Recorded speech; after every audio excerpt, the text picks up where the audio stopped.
ఆపుని rumour Lokesh నా brother. అబద్ధాలు వదంతులు తప్ప రేవంత్ కి పాలన చేతి కావడం లేదంటూ ఫైర్ అయిపోయారు బీఆర్ఎస్ వర్కింగ్ ప్రెసిడెంట్ కేటీఆర్. తాను దొంగచాటుగా లోకేష్ ని కలిశారని రేవంత్ అబద్ధాలు చెప్పారన్నారు. లోకేష్ ని తాను కలవలేదని, ఒకవేళ కలిసినా తప్పేంటంటూ ఫైర్ అయ్యారు. మరోవైపు రేవంత్ పై తీవ్ర స్థాయిలో ధ్వజమెత్తారు కేటీఆర్. కిట్టి పార్టీల్లో ఆంటీల్లాగా రేవంత్ వదంతులు ప్రచారం చేస్తారంటూ ఫైర్ అయ్యారు. ఎన్నడూ లేని విధంగా ముఖ్యమంత్రి రేవంత్ రెడ్డిపై మాటల తూటాలు పేల్చారు BRS working president KTR. Lokesh విషయంలో రేవంత్ చేసిన వ్యాఖ్యల్ని తప్పుపట్టారు. నేనేదో లోకేష్ని కలిసినట్టు అర్ధరాత్రి పోయి మేమేం చేసినా బాజాప్తా చేస్తాం, బేజాప్తా చేయాల్సిన కర్మ మాకు లేదు. అయినా నాకు తెలియక అడుగుతా, లోకేష్ ఏమైనా నీ లెక్క అంతర్రాష్ట్ర దొంగనా? లోకేష్ ఏమైనా నీ లెక్క సంచులు మోసినోడా? లోకేష్ ఏమైనా నీ లెక్క చదువు రానోడా? కలిస్తే తప్పేంది, ఒకవేళ కలవలేదు కలిస్తే తప్పేంది. అయినా నాకు తెలియక ఇంకో మాట అడుగుతా, పక్క రాష్ట్ర మంత్రి యువకుడు, నాతో డెఫినెట్గా సత్సంబంధాలు ఉన్నాయి, ఇద్దరం కూడా ఫ్రెండ్లీగా ఉంటాము, కలవలేదు కానీ కలిస్తే తప్పేంది నాకు తెలియక అడుగుతా. అయినా మీ పెద్ద బాసు చంద్రబాబు కొడుకే కదా, నేనేదో గూండానో దావుద్ ఇబ్రాహింనో చీకట్లో కలిసినట్టు డైలాగులేంద్ర హౌలా. తను రేవంత్ రెడ్డిలా చీకటి ఒప్పందాల టైప్ కాదన్నారు కేటీఆర్. లేకపోతే నీలాగా లోఫర్ రాజకీయాలు చేస్తున్నాను ఢిల్లీలో పోయి, చీకట్లో పోయి అమిత్ షా కాళ్ళు పట్టుకొని, చీకట్లో పోయి మోడీ గారి పాదాలకు ప్రణమిల్లి చిల్లర రాజకీయం చేస్తున్నానా? పక్క రాష్ట్ర మంత్రి యువకుడు, నాకు తమ్ముళ్ళు అంటాడు, కలిస్తే కలుస్తా కానీ నేను కలవలేదు. దానికేదో పెద్ద ఈయనేదో గొప్ప విషయం కనిపెట్టినట్టు. ఏ రాజకీయ నేత అయినా పాలనా సలహాలు కావాలంటే బీఆర్ఎస్ వాళ్ళనే కలుస్తారన్నారు కేటీఆర్. పాలన గురించి తెలుసుకోవాలంటే మమ్మల్నే కలుస్తారు బీఆర్ఎస్లను, దోపిడీ గురించి తెలుసుకోవాలంటే నిన్ను కలుస్తారు. ఆయన నన్ను కలిస్తే నీకేం నొచ్చింది? ఆయన నన్ను కలిసినా నీకేం బాధ అవుతుంది? నాకు అట్లా తెలియక అడుగుతా. రేవంత్ సీఎం అయ్యాక చేసిన ఒక్క మంచి పని ఏంటో చెప్పాలన్నారు కేటీఆర్. ఏం తప్పు చూపెట్టినావు? 20 నెలల్లో ఏం పీకినావు? ఎంతసేపు లీకులు. అప్పట్లో అదో సినిమాలో ఆయన గ్రీకు వీరుడు అనేవాళ్ళు, ఈయన లీకు వీరుడు.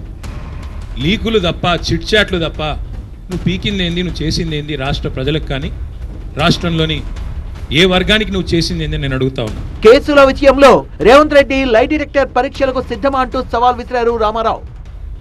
దమ్ముంటే లై డిటెక్టర్ పరీక్ష పెట్టు, దమ్ముంటే లై డిటెక్టర్ పరీక్ష పెట్టు అని చెప్పిన మొట్టమొదటి రాజకీయ నాయకుని నేను. నీకుందా దమ్ము? ఓటుకు నోటు కేసులో నేను డబ్బులు తీసుకోలేదు లేదా ఇవ్వలేదు అని చెప్పే దమ్ము నీకుందా? లై డిటెక్టర్ పరీక్షలో మగాడివైతే, పిరికి సన్నాసివి కాకపోతే వస్తావా? ఇద్దరం కూర్చుందాం రాష్ట్ర ప్రజల ముందు, లైవ్ కెమెరాల ముందు కూర్చుందాం, ఎవరేందో ప్రజలు తెలవమందాం. ఇద్దరి మీద ఉంది కదా ఏసీబీ కేసు, నీ మీదో కేసు ఉంది, నా మీదో కేసు ఉంది. నువ్వు మరి రా, ముందుకు రా అని కూడా సవాల్ చేసిన రాలా. రేవంత్ ఏ తప్పు చేసినా దొరికిపోతారన్నారు కేటీఆర్. పెడితే పెట్టాడు కేసులు, ఏదో ఫార్ములా ఈ అని, కమిషన్ అని, ఇదని అదని పెట్టాడు. దొంగ కేసు పెట్టినా అది కూడా పెట్టడం సరిగ్గా రాదు ఈయనకి. అదే సినిమాలో చెప్తారు, బ్రహ్మానందం గారు దొంగ పాత్ర వేస్తాడు, వేసిన తర్వాత అందులో ఆయన చెప్తాడు, ఆ హీరో గారు, వీడు దొంగ కానీ దొరికిపోవడం వీడి స్పెషాలిటీ అంటాడు. అట్లాగే రేవంత్ రెడ్డి స్పెషాలిటీ ఏంటంటే దొరికిపోవడం.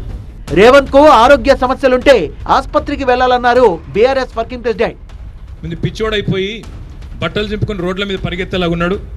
మరి ఆ దరిద్రం రాష్ట్ర ప్రజలు చూడకముందే దయచేసి ఒక మానసిక ఆసుపత్రికి తీసుకొని పోయి చూపెట్టాలని చెప్పి నేను కోరుతా ఉన్నా. వదంతుల్ని వ్యాప్తి చేయడంలో రేవంత్ దిట్ట అంటూ సెటైర్లు వేశారు కేటీఆర్.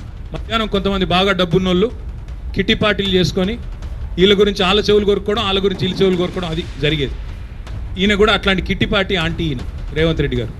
ముఖ్యమంత్రిపై కేటీఆర్ వాడిన భాష సరిగా లేదన్నారు డిప్యూటీ సీఎం భట్టి విక్రమార్క. నిజంగా ఐఎమ్ ఫీలింగ్ వెరీ బ్యాడ్. ఒక రాష్ట్ర ముఖ్యమంత్రిని పట్టుకొని హౌలే అని అంటాం కానీ, సన్నాసి అని అంటాం కానీ, ఇది ప్రజాస్వామ్యానికే సిగ్గుచెట్టు, ఇది మంచిది కాదు. You have to respect the chair. ఇది మనం అందరం గౌరవించాల్సిన పరిస్థితి.